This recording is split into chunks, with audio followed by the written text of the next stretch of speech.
Hello दोस्तों यह कहानी मेरे एक सब्सक्राइबर की है जो कि सच्ची घटना पर आधारित है। कृपया इस कहानी को पूरा सुनिएगा। यह कहानी एक 16 साल के इकबाल की है। इकबाल अपने अब्बू के साथ रहता था और उसके अब्बू किसी बीमारी के कारण चल नहीं सकते थे।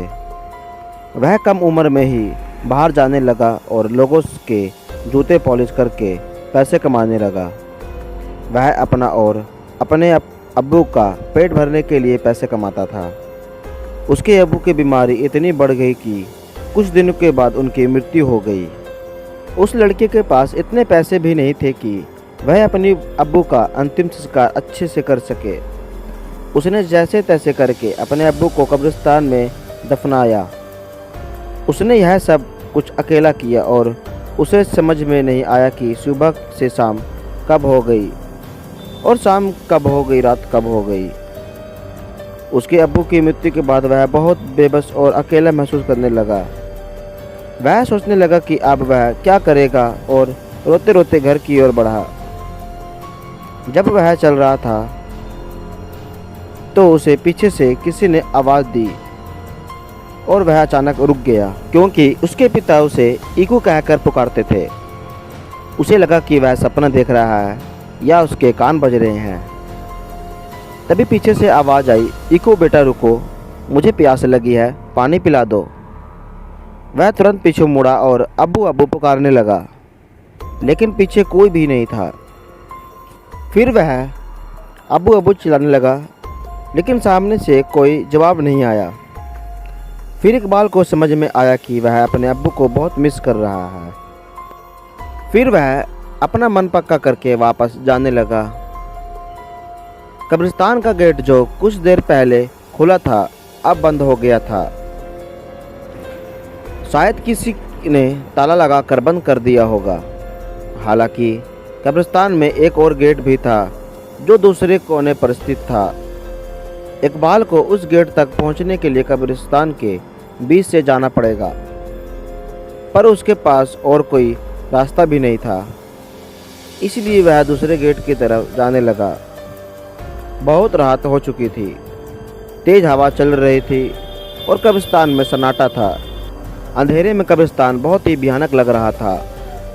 इकबाल तेजी से वहां से बाहर निकलना चाहता था, पर थोड़ी दूर जाने पर उसे कुछ अजीब दिखाई दिया। वहां पर एक आदमी घुटनों पर सिर झुकाए बैठा हुआ था। इकबाल सोच रहा था कि आदमी ऐसे सुनसान कब्रिस्तान में अकेला क्या कर रहा है। इकबाल ने आवाज़ लगाई पर आदमी ने कोई जवाब नहीं दिया।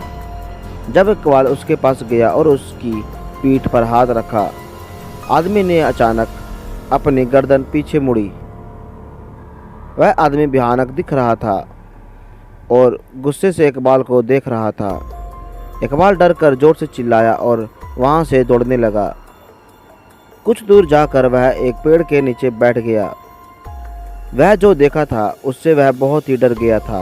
वह डरावने चेहरे को कभी भूल नहीं पा रहा था और इतना डर गया था कि उसमें उठकर घर जाने की हिम्मत नहीं थी। वह सुबह का इंतज़ार कर रहा था। थोड़ी देर बाद वहाँ पर घना कोहरा चढ़ गया और इकबाल को कुछ नज़र नहीं आ रहा था।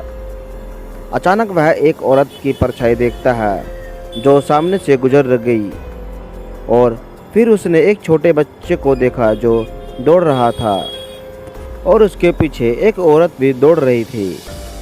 वह बच्चा भाग गया, लेकिन वह औरत इकबाल के पास आकर रुक गई। इकबाल बहुत डरा गया। वह औरत उसके सामने रुकी और वहाँ से कोहरा उठ गया। इकबाल को उस औरत का चेहरा दिखाई दिया। वह औरत ऐसी दिख रही थी कि जैसे कि मानो वह कई सालों से कब्र में दफन थी और अभी अभी उसके सामने आ गई। वह औरत डरावनी लग रही थी और धीरे धीरे इकबाल की तरफ बढ़ रही थी। जब इकबाल भागने के लिए उठा तो उसका पैर फिसल गया और वह पास की कब्र में गिर गया। वह कब्र से बाहर निकलने की कोशिश कर रहा था, लेकिन वह बाहर नहीं निकल पा रहा था।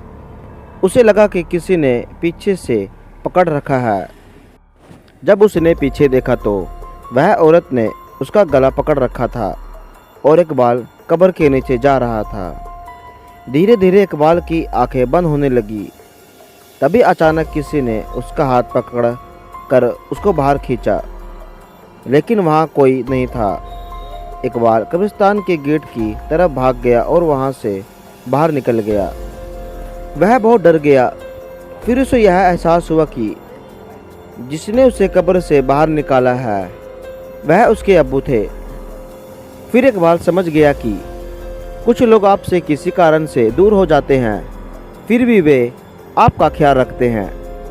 दोस्तों, अगर आपको यह वीडियो अच्छी लगी तो हमारे वीडियो को लाइक करके चैनल को सब्सक्राइब कर दें। धन्यवाद।